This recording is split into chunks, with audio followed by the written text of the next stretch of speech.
하이요, 은혜로운 아침입니다. 오늘은 하이델베르크 요리문답 12항에서 15항, 칭의에 대해 배워보고자 합니다. 11항까지는 요리문답 일부로서 사람의 비참함에 관하였습니다. 그리고 이제 오늘 12항부터는 사람의 구원에 관하여입니다. 율법의 요구에 불순종한 사람이 영원한 정죄의 상태에 있음을 확인한 후 이제는 이러한 비참함과 죽음의 상태를 피하거나 거기에서 구원받을 수 있는 길이 무엇인지를 살펴보고자 합니다. 그러면서 결국에는 우리를 예수 그리스도께로 인도하는 것입니다. 12번 문입니다. 하나님의 의로운 심판으로 말미암아 우리가 이 땅에서 또한 영원토록 형벌을 받아야 마땅하다면 우리가 그 형벌을 피하고 다시 하나님의 은혜를 받을 수 있는 길은 없습니까? 12번 답입니다. 하나님께서는 그의 공의가 만족되기를 원하십니다. 그러므로 우리는 우리 스스로든 다른 일을 통해서든 그것을 완전히 만족시켜야 합니다. 죄에 마땅한 심판이 이루어져야만 한다고 말씀합니다. 하나님의 공의를 피하거나 무시할 수 없기 때문입니다. 하나님의 절대적인 공의는 반드시 만족이 되어야만 하기 때문이죠. 그렇다면 하나님의 공의를 만족시킬 수 있는 방안에 대해 찾아보아야 할 것입니다. 13번 문입니다. 하지만 과연 우리가 스스로 이를 보상할 수 있습니까? 13번 답입니다. 절대로 보상할 수 없습니다. 아니, 우리는 날마다 우리의 빚을 더 늘려갈 뿐입니다.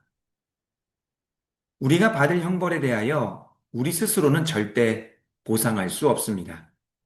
아무리 순종을 많이 하고 잘한다 해도 보상할 수 없습니다. 순종을 열심히 한다 해도 동시에 끊임없이 죄악을 더하고 있기 때문이죠.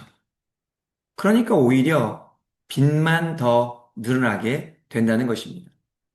하나님께 온전한 순종을 드리는 일도 어렵지만 가까스로 드린다 하더라도 동시에 다른 죄악들을 저지르기 때문에 소용이 없습니다. 그렇다면 다른 방안을 찾아보아야 할 것입니다. 14번 문입니다. 우리를 위하여 보상해 줄 수 있는 자를 과연 그저 피조물에 불과한 존재 중에서 찾을 수 있습니까? 14번 답입니다. 그런 존재는 하나도 없습니다. 하나님께서는 사람이 저지른 죄에 대해 다른 피조물을 벌하기를 원치 않으실 것이며 더 나아가서 그저 피조물에 지나지 않는 존재는 죄를 향한 하나님의 영원한 진노의 짐을 감당할 수도 없고 다른 이들을 거기에서 구원해낼 수도 없습니다. 14항은 하나님의 공의를 만족시킬 수 있는 방안이 없다는 것을 다시 한번 확실하게 정리합니다. 사람도 보상할 수 없지만 그 어떤 피조물도 보상할 수 없다는 것이죠. 구원에 대한 모든 방안을 원천 봉쇄하는 것입니다. 그렇게 하는 이유가 무엇이겠습니까? 오직 예수 그리스도 외에는 다른 방법이 전혀 없다는 것을 깨닫게 하기 위함입니다. 15번 문입니다. 그렇다면 우리는 과연 어떤 중보자와 구원자를 찾아야 합니까? 15번 답입니다. 참 사람이시고 의로운 분이면서도 모든 피조물보다 더 능력이 있는 분, 즉 하나님이신 분을 찾아야 합니다. 15항은 앞의 문답들의 소결론과도 같습니다. 사람의 죄를 보상하기 위해서는 반드시 같은 사람이어야 하며 하나님의 영원한 진노를 감당하기 위해서는 하나님이 아니시면 안 된다는 것입니다. 하나님의 의로운 심판은 오직 하나님께서만 감당하실 수 있기 때문입니다. 이쯤 되면 눈치채신 분들께서 계실 것입니다. 이것은 바로 인카네이션, 성육신을 말하는 것이죠.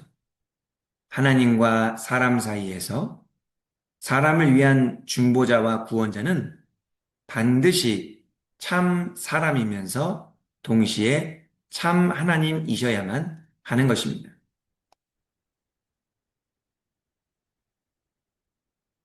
우리가 예수 그리스도께서 성육신하셨다. 예수님께서는 신성과 인성이 다 있으시다. 참 하나님이시면서 동시에 참 사람이시다. 라는 이야기를 많이 들으셨을 것입니다. 그런데 굳이 왜 그러셔야만 했는가에 대해서는 아마 모르셨을 수도 있습니다. 오늘 배운 12항부터 15항에서는 바로 그 이유에 대해 명확하게 말씀하고 있습니다. 예수 그리스도께서 왜 성육신을 하셔야만 했는가? 말씀이 왜 육신이 되어 이 땅에 내려오셔야만 했는가? 저 높고 높은 별을 넘어 이 낮고 낮은 땅 위에 그 아들을 보내셔야만 했는가? 이 모든 것이 성육신의 비밀입니다. 예수님의 성육신은 우리를 위한 필연이었습니다. 성육신이 아니고서는 우리가 구원받을 수 있는 방법이 없었기 때문입니다. 그러므로 성육신을 묵상할 때마다 하나님께 감사를 드려야 합니다. 독생자 예수 그리스도를 이 땅에 보내주셔서 우리를 향한 자신의 사랑을 확증해 주신 하나님 아버지께 감사를 드리고 또 감사를 드려야만 하는 것이죠. 계속해서 성육신에 대해 배우게 될 텐데요.